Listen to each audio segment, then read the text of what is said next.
primera carta de Timoteo. El texto asignado es capítulo 1, versículo número 5. Vamos a hacer esto, vamos a leerlo. Primero quiero que me haga favor de leerlo uno solo. 1 Timoteo capítulo 1, versículo 5. Pues el propósito de este mandamiento es el amor, nacido de corazón limpio y de buena conciencia y de fe no fingida. Hasta ahí, hermano. Ahora vamos a leerlo todos. ¿Sale? ¿Listos? 1, 2, 3. Pues el propósito de este mandamiento es el amor nacido de corazón limpio y de buena conciencia y de fe no fingida. Una vez más, sí, por favor, con los que no participaron, para que participen, ¿verdad? ¿Todos traen Biblia? ¿O ahí está? ¿Lo podemos proyectar o no? ¿Sí? El texto, los textos, sí. Y ya lo tenemos ahí. Una vez más, vamos a leerlo todos en voz alta, lo más fuerte que pueda. 1, 2, 3. Pues el propósito de este mandamiento es el amor nacido de corazón limpio y de buena conciencia y de fe no fingida. Hasta ahí, muy bien. Pues bien, vamos a situarnos en este texto, por ahí en las invitaciones que nos hizo favor nuestro hermano Saúl de proporcionar a la iglesia en Acuña. Nos dio por ahí el título de la reunión, título del tema también, una fe genuina. Vamos a hablar acerca de eso en estos minutos. Para honra y gloria de Dios, les invito a que estemos con nuestros corazones y nuestros oídos, nuestras mentes dispuestos para recibir la exhortación, invitación y también el manjar que viene de parte de nuestro Dios. Entonces, la palabra genuina, una fe genuina, es el título del tema, ¿verdad? La palabra genuino pareciera estar en peligro de extinción, ¿verdad?, en nuestra actualidad. En la cultura más en la que vivimos a nivel global, es una palabra que está prácticamente en peligro de extinción. ¿Por qué lo digo? Porque vivimos en la era de los filtros, ¿verdad? Usted ve fotografías en Facebook y pareciera ser, dicen por ahí, ¿verdad?, que a veces falta un poquitito más de luz ya para que parezca ahí un ser divino, ¿verdad? Así lo hacen ver como manera de memes. Las apariencias, las realidades virtuales, donde se puede proyectar una imagen de perfección exterior, pero en el interior muchas veces pareciera vacío, ¿verdad? ¿Cuántos influencers, cuántas personas que están buscando precisamente proyectan una vida fabulosa, una vida aparente, y lo pongo entre comillas, de calidad, y después lo escuchamos que están haciendo por ganar más popularidad o ganar más likes o estar buscando el reconocimiento? Llegan incluso a hacer cosas que ponen en riesgo, en peligro su vida, y lamentablemente muchos hemos sabido, todos los que estamos aquí seguramente hemos sabido de muchos que lamentablemente pues la han perdido. El apóstol Pablo le escribe al joven Timoteo, ¿verdad? Primera carta de Timoteo, estamos viendo, y es el capítulo 1, versículo 5. Y el apóstol no está interesado en que Timoteo fuera un líder popular o que fuera un orador elocuente, ¿verdad?, por encima de todo. Él lo que estaba buscando, su prioridad, la prioridad de Pablo para con Timoteo era que la fe de Timoteo fuera una fe no fingida, que del original del griego es anhipócritos. ¿Qué quiere decir esto? Que es una fe sin máscaras, es quitarse la máscara, una fe auténtica, una fe orgánica. Prácticamente la misma palabra del original del griego lo dice, ¿verdad? Una fe que no sea hipócrita. Y en el texto histórico que estamos viendo, en el contexto, histórico que estamos viendo aquí en Éfeso, el capítulo 1, usted puede, insisto, yo sé que todos lo estudiaron. Capítulo 1 es una de las recomendaciones que da el apóstol Pablo, el versículo número 3, donde dice: como te rogué que te quedases en Éfeso cuando fui a Macedonia, para que mandases a algunos que no enseñen diferente doctrina. Entonces, en el contexto de lo que vemos ahorita, en Éfeso se encontraba Timoteo. Y ustedes pueden notar ahí más adelante cómo hace referencia el apóstol Pablo, versículo número 4, que en este lugar, en Éfeso, las falsas doctrinas, las discusiones interminables sobre las genealogías estaban desviando a los creyentes. ¿Qué quiere decir esto? Imagínenselo por un momento, Yo me lo imagino así, que están los hermanos ahí en Éfeso, están platicando, están hablando de las hazañas de sus antepasados, Y no sé ustedes, yo incluso me puse la tarea de ver, bueno, ¿qué pudieran haber estado platicando acerca de genealogías interminables? Me los imagino platicando, por ejemplo, mi tatarabuelo, unos a otros, imagínense, mi tatarabuelo es uno de los que cruzó el Mar Rojo ahí con Moisés. O a lo mejor otro diciendo, mi abuelo era uno de los 300 que pelearon ahí al lado de Gedeón. Y empezaron a contar y perdían mucho el tiempo. Y vivían con una máscara. Vivían de una vida cristiana, lo voy a poner entre comillas, como si fuera con muchos filtros, con muchas... incluso ahí la misma referencia del contexto dice había vana palabrería. Eso eran palabras de más, palabras que no venían al caso, ¿verdad? Bueno, el apóstol Pablo interviene para recordarles que la meta de toda instrucción bíblica no es el conocimiento intelectual acumulado. Y esto lo digo con mucho cuidado, ¿verdad? La verdadera instrucción bíblica es la transformación de cada uno de los que estamos aquí, de cada uno de los cristianos que nos ha precedido y los que van a seguir más adelante. Esa es la verdadera instrucción bíblica. Una transformación del carácter, una transformación del corazón. Entonces Pablo precisamente interviene para recordarnos esto, ¿verdad? Una fe genuina no se mide por cuánto sabemos, sino por cuánto amamos. Por cuánto amamos. Y como ese amor va a determinar cómo fluye de una manera, una forma a la conciencia tranquila que vamos a tener cada uno de nosotros ante Dios, ¿verdad? De eso se trata. Ahora, el tema que vamos a desarrollar se titula Una fe genuina, ya lo dijimos. Para el joven de hoy, entender la fe genuina prácticamente es como decir o entender la diferencia entre asistir a la iglesia y ser de la iglesia. De eso se trata. Una fe genuina no nada más es asistir a la iglesia. Se trata es de ser la iglesia. Entonces vamos a explorar esta fe con el adjetivo de genuina. Cómo se convierte en el ancla que nos mantiene firmes a todos y cada uno, tanto a los adultos como en esta ocasión, en especial a los jóvenes, que nos va a mantener firmes, ¿verdad? Que nos va a ayudar a obtener una identidad. Vamos a ver su origen, vamos a ver su proyección y vamos a ver cómo mantenernos, cómo resistir, como dijimos, en un mundo en el que vivimos con filtros, con apariencias, en un mundo que en sus corrientes pues, es muy fácil ceder precisamente a este tema de la hipocresía, a este tema de no ser genuinos, al tema de no tener la clasificación que dice ahí el apóstol, dice de fe no fingida, ¿verdad? Entonces la pregunta para cada uno de nosotros es, y pongan mucha atención en esta pregunta, si el día de hoy tuviéramos que enfrentarnos, imagínense que estamos en un tribunal ahorita, y yo le pidiera a cada uno que pasase al frente y vamos a cuestionar la veracidad de su cristianismo. Vamos a cuestionarla, ¿verdad? Parece que es figurativo. ¿Qué pruebas vamos a presentar cada uno de los que estamos aquí para demostrar que nuestra relación con Dios es una realidad transformadora, ¿verdad? Y no simplemente es una religión que heredamos de nuestros padres o algo que lo hacemos por rutina, por costumbre o para que no me digan nada tal vez, ¿verdad? ¿Qué es lo que estamos haciendo que puede hacer precisamente que se desvanezca, ¿verdad? Ante la presión del mundo? ¿Cómo estaríamos si hiciéramos esa dinámica ahorita? Para que se preparen porque es la dinámica que trae el hermano Abraham. No se crean, no es cierto. Entonces, ¿cómo podemos contestar, verdad? Si nos pasaran aquí al frente. ¿Qué necesitamos saber?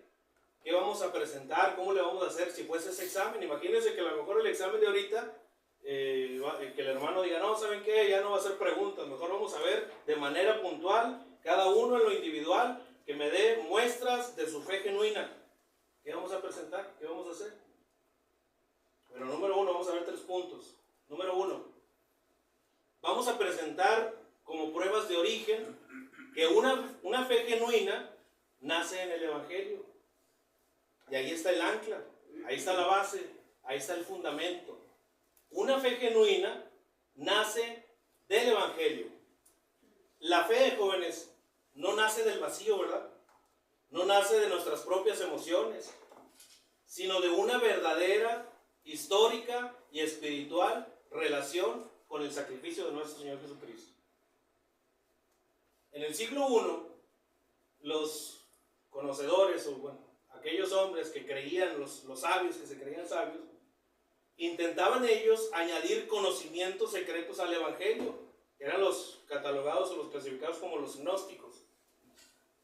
Ellos intentaban añadir conocimientos secretos, ellos intentaban tratar de descifrar cómo nacía, cómo era posible, cómo hacerlo, obviamente para engrandecerse, ¿verdad? Pero el apóstol Pablo siempre volvía a lo básico, siempre regresaba al origen, siempre enseñaba, y podemos leer primero Corintios 15, 3, ¿verdad? Cuando hace la referencia a lo que es el evangelio, o Romanos capítulo 1, versículo 16, cuando habla acerca del poder que tiene el evangelio. Es decir, todo prácticamente, si vemos que se está desvirtuando, que si los caminos no son los que son correctos o los que debemos de seguir, o si se está turbando nuestros corazones, es volver al origen. Y el origen es el evangelio de nuestro Señor Jesucristo. Muerte, sepultura y resurrección de Él. Entonces, esas son las pruebas que primero necesitamos entregar ante cualquier tribunal, ante cualquiera que demande de nosotros esa fe genuina para lograr estar a la altura de nuestro Señor Jesucristo. Es decir, nosotros vamos a presentar esas pruebas para ahora sí podernos empatar con nuestro Dios a través de su Hijo Jesucristo, ¿verdad? Sin el fundamento de la gracia, la fe, ¿saben que se va a convertir en una carga de reglas difíciles de cumplir? Eso es lo que va a pasar, ¿verdad? Y eso es lo que pasaba, o lo que ha pasado siempre a través de la historia de la humanidad, a la hora de estar revisando, enfrentándonos con la ley. Pues va a ser muy difícil cumplir esa ley. Entonces necesitábamos un concepto excelso, un concepto por excelencia, que es la gracia de Dios manifestada a través de la persona de nuestro Señor Jesucristo, su evangelio. Históricamente, fíjense, el término evangelio era usado por el Imperio Romano para anunciar la llegada de un nuevo rey, o para anunciar una victoria, ¿verdad? Ven que era tiempos de conquistas, que de hecho no estamos tan alejados ahorita, ¿verdad? Con las situaciones actuales, o con nuestro país vecino. Pero el punto es que era un estatus diario, ¿verdad? Estar viendo cómo crecer, cómo dominar a los demás. Entonces, se clasificaba como evangelio precisamente. Esta palabra del original viene cuando un pueblo anunciaba, tenemos nuevo rey, o ya adquirimos una nueva posición, un nuevo reino, un nuevo territorio, y es algo nuevo para nosotros, ¿verdad? Entonces, pero el apóstol Pablo, cuando usa esta palabra, nos dice que nuestra fe se basa en la victoria de nuestro Señor Jesucristo sobre el pecado. Y ahí lo dice también más adelante, ¿verdad? Versículo 19, perdón, aparte el 15. Palabra fiel y digna de ser recibida por todos, que Cristo Jesús vino al mundo para salvar a los pecadores, de los cuales dice, soy el primero, ¿verdad? Entonces, una fe genuina no se tambalea con las modas, ¿verdad?, ideológicas, porque está anclada en el evento más importante de la historia del universo, ¿verdad? El evangelio de nuestro Señor Jesucristo. Y esto valida nuestra esperanza y nos da un propósito eterno. Entonces, si yo fuera ustedes, yo siendo yo, tengo que hacer eso también. Cuando se demande precisamente el tema de mi fe, debo ir al origen, ¿verdad? Eso es lo primeritito que debo hacer. Y más, si estoy ante un tribunal y decir, yo soy cristiano, a ver, ¿dónde está tu origen? Mi origen está en el evangelio de nuestro Señor Jesucristo. Cuando comprendemos ese cimiento del evangelio, dejamos de intentar ganarnos el amor de Dios, porque el amor de Dios está contenido en el evangelio. Porque dice Juan 14, Juan 3:16, ¿verdad? ¿Qué dice Juan 3:16? Porque de tal manera amó Dios al mundo, que ha dado a su Hijo unigénito, para que todo aquel que en él crea no se pierda, mas tenga vida eterna. Y ahí está expresado, manifestado el amor de Dios en el origen, el evangelio de nuestro Señor Jesucristo. Entonces, entiendes aquí que el evangelio es el filtro a través del cual debemos de ver nuestras redes sociales, a través del cual debemos de tener nuestras relaciones personales, a través del cual debemos estar manifestando o proyectando nuestro futuro, porque es la única verdad que no cambia con el algoritmo de este mundo, a diferencia de cualquier red social, ¿verdad? Si usted está viendo otro video que ya no tiene nada que ver con sus preferencias, le empiezan a abordar ahí con toda la clasificación de ese tema. ¿Por qué? Porque el algoritmo se está estructurando está llevándole a ver lo que usted acaba de ver y que le dedicó 15 o 20 segundos más de lo normal. Bueno, el único algoritmo que no cambia del origen es el Evangelio de nuestro Señor Jesucristo. Y nuevamente cito Romanos 1:16, porque no me avergüenzo del Evangelio, porque es poder de Dios para salvación a todo aquel que cree, al judío primeramente, dice, y también al griego. ¿Cuál es la aplicación para nosotros, para cada uno de nosotros? En este mundo de verdades relativas, si lo pongo entre comillas, ser un joven con una fe genuina significa no avergonzarse de los valores bíblicos en la universidad, por ejemplo, o en el trabajo, ¿verdad? Significa reconocer que el mensaje de la cruz es más poderoso que cualquiera de las cosas que pasan en el mundo, cualquier tendencia, cualquier red social, insisto, en el TikTok, o cualquier ideología o cualquier moda. Ese es el origen. Y cada uno de nosotros debe de estar ocupado en buscar ese origen constantemente, ¿verdad? Para cuando estemos proyectándonos allá, allá afuera.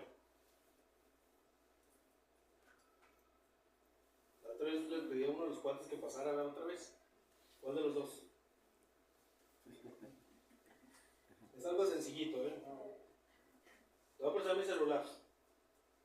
Si quieres estar ahí, trata de desbloquearlo, ¿no? Si quieres, dile, no sé.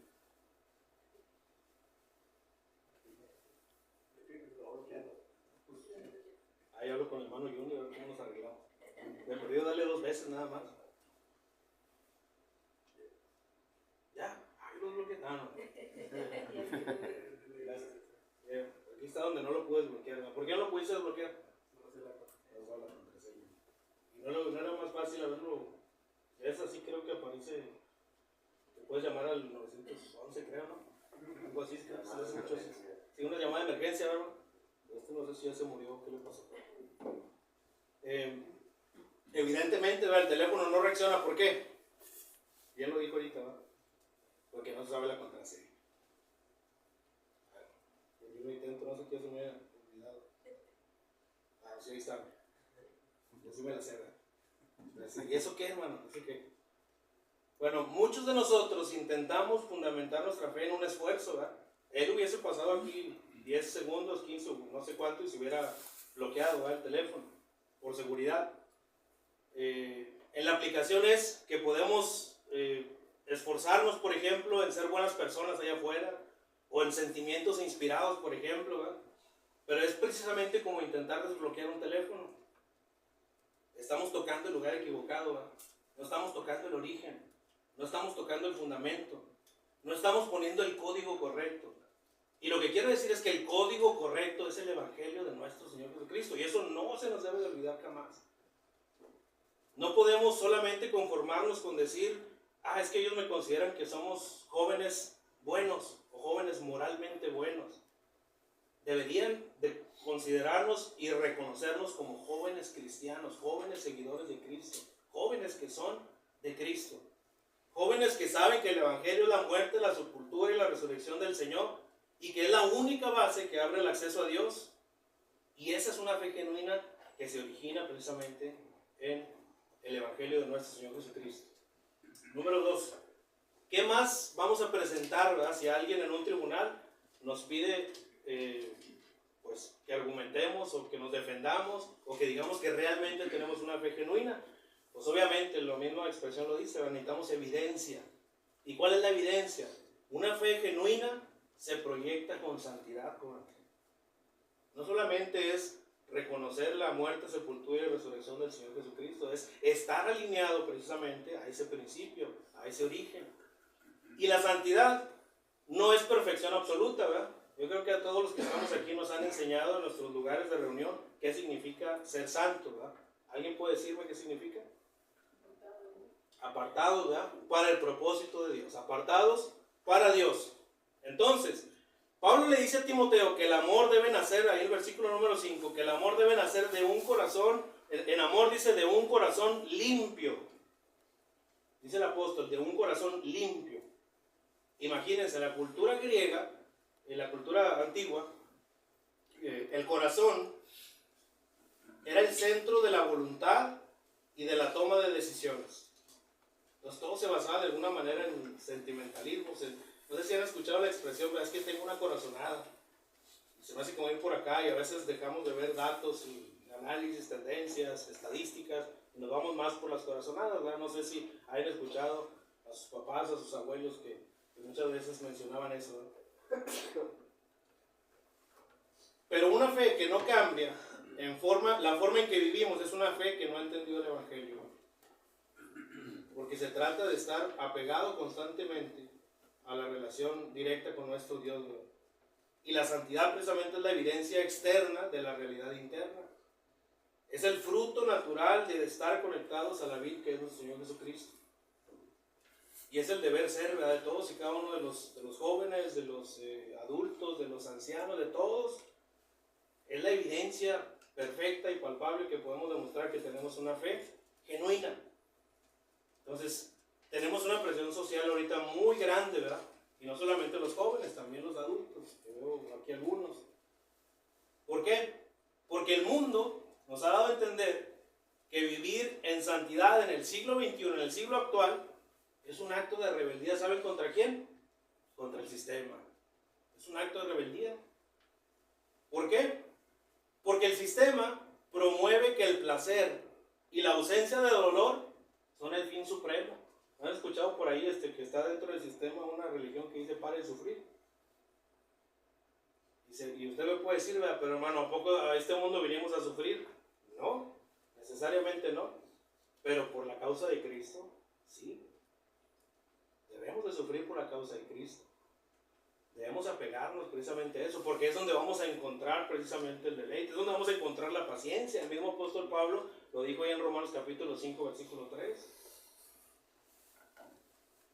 Y el escritor a los hebreos nos dice, porque os es necesaria la paciencia, Hebreos 10, 35, porque os es necesaria la paciencia para que habiendo hecho la voluntad de Dios obtengáis la promesa. Entonces, ¿necesitamos de alguna manera padecer o sufrir? Sí, porque si no, pues no vamos a entender el propósito. Es necesario definitivamente. Entonces el sistema dice, tú no debes de sufrir. Tú no puedes estar, tú debes de estar complaciéndote, tú debes de tener placer constantemente. Y busca mucho la autonomía, el yo, el egoísmo, el tratar de ser siempre primero yo, ¿verdad? Pero los primeros cristianos hicieron todo lo contrario, ¿verdad? Porque estaban apegados a la evidencia, que es presentarla mediante una fe genuina, proyectada con santidad. ¿Qué es lo que hacían ellos? Ellos no solo destacaron por lo que decían, ellos destacaron por cómo vivían, ellos destacaron porque cuidaban a los huérfanos, ellos destacaron porque no practicaban la inmoralidad. Y no lo hemos escuchado en la actualidad, la presión social que hay en ese sentido de que pues si estás, no puedes estar sufriendo tú como joven esperándote a tener tus relaciones sexuales hasta el matrimonio, que desde ahorita mejor aprovecha y define y defínete, y empiezan ahí a hacer una bola de comentarios que están fuera de lugar con relación a presentar una fe genuina con nuestro Dios a través de la santidad. Los primeros cristianos destacaron por eso, ¿verdad? Porque eran honestos en todos los sentidos, eran honestos en sus negocios. Entonces, una fe genuina nos va a llevar a decir no, aunque todos digan que sí. No por legalismo, sino por amor a aquel que nos rescató, al origen que vimos ahorita en el primer punto. Entonces, la buena conciencia que menciona el apóstol Pablo en 1 Timoteo 1:5, imagínense lo que actúa como un GPS espiritual. Es el que nos va a ayudar a guiarnos, es el que nos va a ayudar a saber en dónde estamos parados, y esa fe genuina se proyecta aun cuando nadie nos ve. Eso es delicado, eso es importante, eso tenemos que hacer mucho énfasis y ser muy puntuales en esto. ¿Por qué? Porque cuando nadie nos ve, se nos puede hacer muy fácil pues estar navegando, ¿verdad?, en historias o en páginas que que lejos de traernos santidad, es decir, estar relacionado o apegado más a Dios o separado para Dios, nos van a alejar más de Él.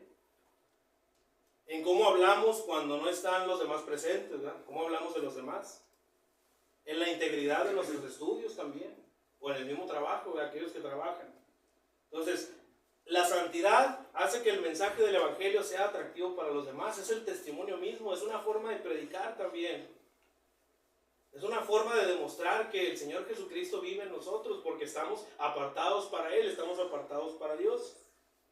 Entonces, si nuestra vida no muestra una diferencia, nuestro mensaje no va a tener autoridad ante un mundo que va a buscar desesperadamente algo real.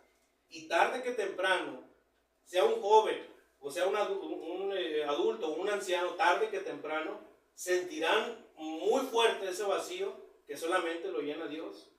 Entonces necesitamos estar preparados, los jóvenes que estamos apartados para el Señor, necesitamos estar preparados para precisamente presentar el Evangelio a esas personas, porque el Evangelio es el único que llenará esos corazones vacíos. Pues eso es el apóstol, ¿verdad? Versículo 5. Pues el propósito de este mandamiento es el amor nacido de corazón limpio. Cuidemos nuestro corazón, joven. Cuidemos lo que vemos, cuidemos lo que hablamos, cuidemos cómo nos movemos y con quién nos movemos, porque de eso depende la limpieza de nuestros corazones y si estamos o no apartados en santidad para el Señor. 1 Pedro 1, 15, 16. Si alguien lo tiene, me hace favor de leerlo.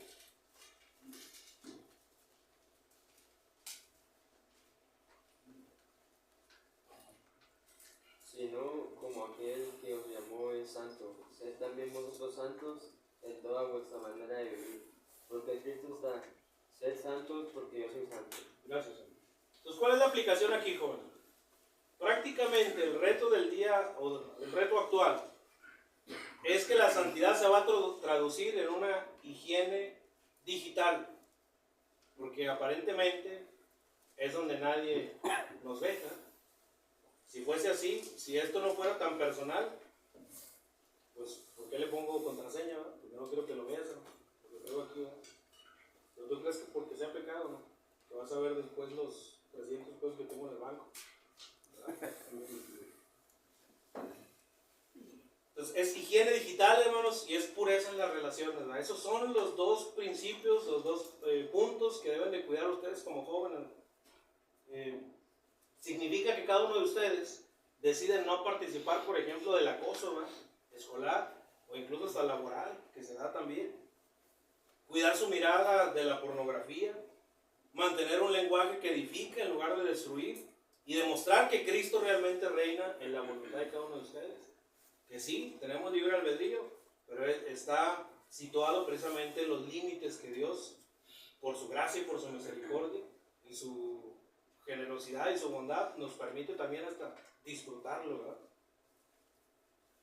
Número 3 y último, estamos hablando precisamente de una fe genuina. Si estuviéramos ante un tribunal, ¿cómo podríamos entender o demostrar que cada uno de nosotros tiene defensa, ¿verdad?, contra esto? Y la defensa la vimos desde el principio, el origen, el Evangelio de nuestro Señor Jesucristo. Él es nuestro abogado, si estamos desde el principio fundamentados, cimentados en Él.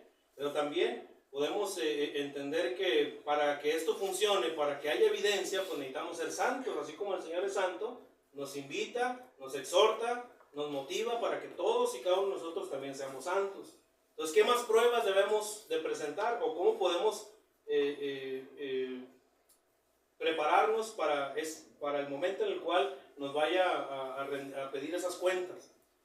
Bueno, debe haber también unas pruebas de permanencia. Debe haber pruebas de permanencia. ¿Por qué? Porque una fe genuina resiste. Una fe genuina se mantiene siendo parte de la iglesia. Y esa es la clave, es estar en la iglesia. Es ser la iglesia. No es estar allá afuera, no es pensar que este sábado había reunión con los jóvenes de la ciudad de aquí en Acuña y tenía otro compromiso y mejor voy a atender el otro compromiso porque como quiera el otro mes voy a volver a ir, que acabo, ya nos dijeron que van a hacer 11 reuniones. No. Y ni se diga, ¿verdad?, del primer día de la semana, no podemos postergar, no podemos dejar, no podemos permitir que se nos pase ni un solo día de reunión. Porque nadie fue llamado a ser un agente secreto, ¿verdad?, de Dios, o un cristiano solitario. La fe de Timoteo fue alimentada por su madre Loida, su abuela Eunice y su mentor Pablo, ¿verdad? Ahí lo podemos ver también en la segunda carta de Timoteo, capítulo 1, también versículo 5. Y el concepto bíblico de la iglesia, precisamente, que ustedes lo saben, es el cuerpo, ¿verdad? La iglesia es el cuerpo del Señor. Entonces, ¿qué es lo que pasa? Es algo bien sencillo, ¿verdad? ¿Qué es lo que pasa si un miembro de un cuerpo es arrancado o es separado de él? Entonces, seguramente saben, ¿verdad? Lamentablemente ha habido tragedias, desgracias, donde hay gente que se mocha un dedo o hasta el brazo completo. Y claro, avances tecnológicos, si no se da un cuidado adecuado ahorita con la tecnología, pues llega al punto en el que se va a echar a perder ese miembro. Va a morir ese miembro, ¿verdad? Entonces pasa exactamente lo mismo en la iglesia. Si es separado al principio, como que nos separamos un poquito, este domingo no pasa nada, o este primer día de reunión de jóvenes no va a pasar nada, deja usted de recibir el alimento, deja usted de estar conectado con Dios a través de la iglesia, ¿verdad?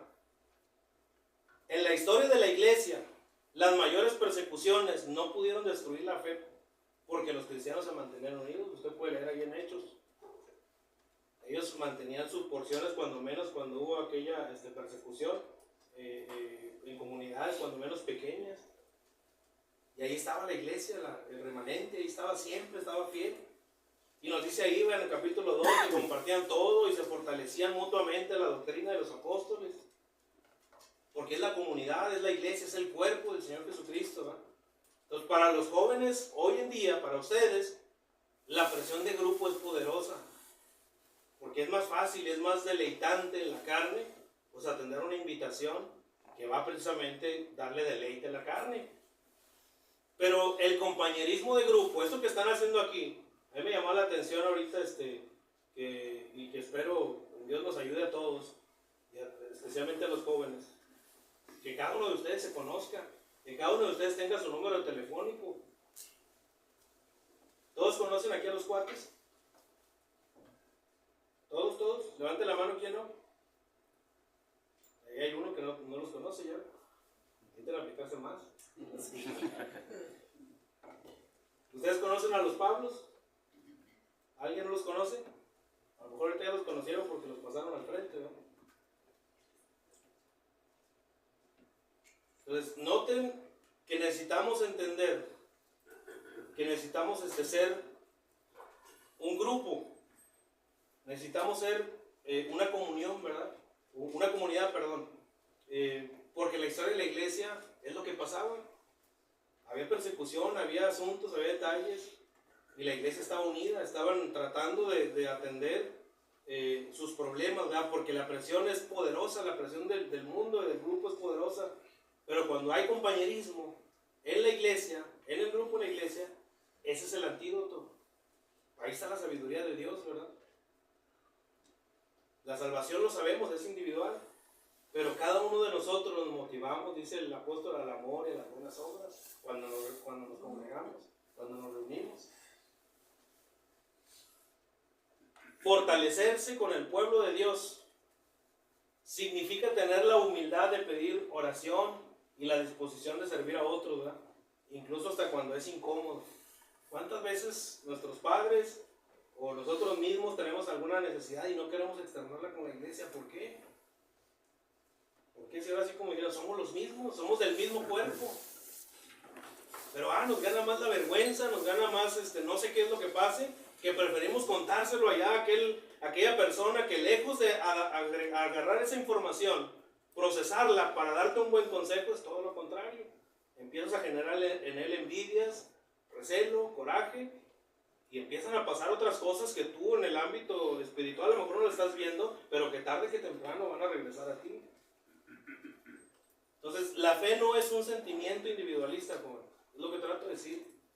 No es un sentimiento individualista, es una herencia colectiva. Porque eso que están haciendo ahorita ustedes aquí, se van a llevar una porción de fe. Pero de ustedes depende qué tanto les va a durar esa porción. En la medida en la que sigan congregándose, que sigan reuniéndose, que sigan motivándose cada uno de ustedes, ¿no? Al reunirnos, al cantar, al estudiar la palabra.